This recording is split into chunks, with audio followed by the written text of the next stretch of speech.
A small plane crashes into an unoccupied house north of Denver, catches on fire, and the pilot amazingly walks away with only minor injuries. The suspect was a former inmate who had been released after serving 8 years in prison, much of it in solitary confinement. I love my road bike, but this is a pretty nice baby. I'm here with Sarah Oakley. She's going to teach me how to paint this beautiful yellow sky. Buick. Crick or Kirk? Kirk. I think it's Kirk. Kirk. Either one. Call us. Call us. We have your birthday. If you know your birthday, you win. We're good. 47-year-old Randy Cook was shot and killed on New Year's Day this year. Now, up until now, very few details have been released regarding the circumstances surrounding his death, but the coroner did rule the death a homicide. When people think of Africanized bees, they think of it as a threat to humans. How concerned should we be? People are definitely celebrating at Mike the Headless Chicken Festival. Last night we told you about the pilot that crashed into a home near Denver and only suffered minor injuries. Well, the story gets even more interesting because the pilot actually used to own that property. Remember I told you the over-under bet for me was 1 point. Did you bet over or under? I said over. Good, because I scored 2 points. Look at that! Look at that! Yeah. More serious drugs like meth and cocaine are cleansed from the body in less than 48 hours. Pot can stick with smokers for months. Are you on board with that? Would you gargle with oil? I actually tried it. Did it work? Did you really? I didn't know that you did. Yes. Did it work? Yes, the coconut oil. Okay? Is everyone within the airport truly free from prosecution? It's a great forecast. Man. Oh, you guys Jorma, are so nice. You gotta do this more often. Moab, Utah is generally known for mountain biking, rafting, and jeeping, but in recent years, a new industry has come along where people look to the sky to have fun. I took the leap of faith to find out why so many are attracted to skydiving in Moab, whether they're pros or, like myself, completely new at it. Yep, that's me, Kristina, about to embark on this new adventure thousands of feet up in the air. But before we get to that intense moment, there's a part we skipped that draws many to Moab for more than just those adrenaline-pumping minutes. Honestly, the view. It's absolutely gorgeous here to jump. I've jumped in quite a few places, and this is my favorite by far. It's located in one of the most beautiful places you can imagine. The scenery here is so unique. Looks like a different planet with all the red rocks. It's like you're flying over Mars.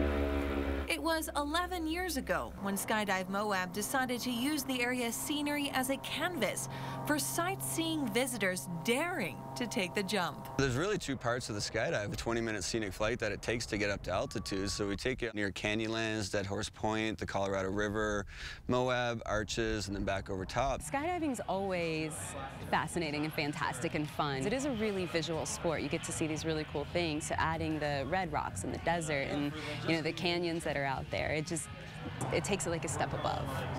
And this step above has paid off for Skydive Moab. All right, so there's 7 of you guys, right? Yeah. Okay. We've been getting busier and busier every year. I think we did over 2,000 tandems last year, all successful. This success has also been beneficial for the area as a whole. It's kind of an interesting thing because people go, oh, skydiving, I can skydive anywhere. But there are very few places that you can skydive over Red Rock country that is as beautiful as this is here. And based on my own experience, everyone was right. The scenery is even better flying in Moab. Well, Skydive Moab also has a special festival that draws in the crowds each September. More than 200 skydivers take part in the Mother of All Boogies, a 4-day event dedicated to the art of skydiving in Moab. From clowns to axe murderers, each haunted house has its own theme to scare even the not-so-faint of heart. But the minutes of sheer terror actually take months to prepare.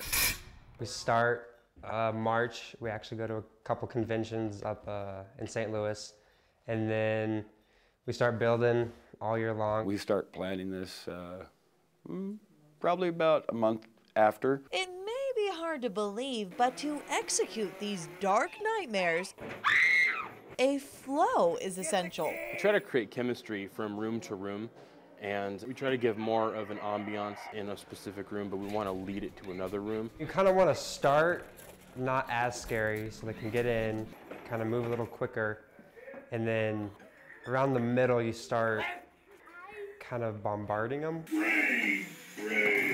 with sound and lighting and fog. And what makes a house really intriguing are its characters. As you can tell from my outfit, you're going to see stuff here that you don't see at any other haunted house.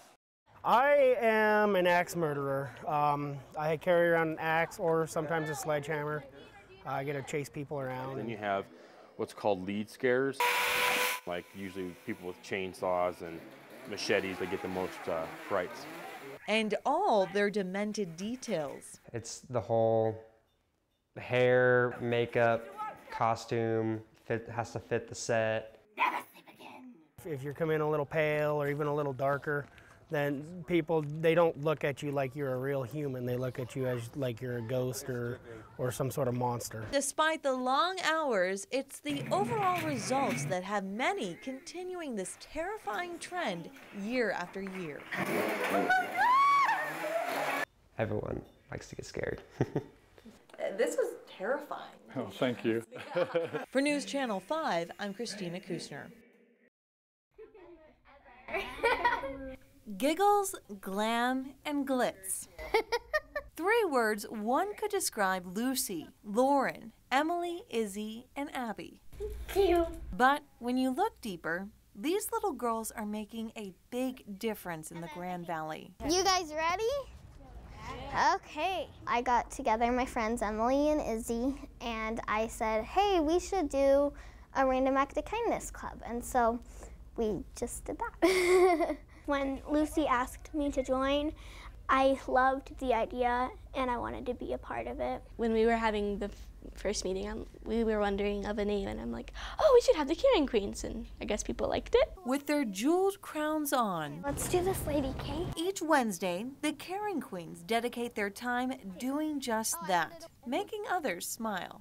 We are the Caring Queens, a Random Act of Kindness Club, and we would like to give you a free gift card to City Market. That's wonderful. Aw, that is so sweet. Thank you so much. To City Market. Thank you so much. You're welcome. Do you accept hugs in return?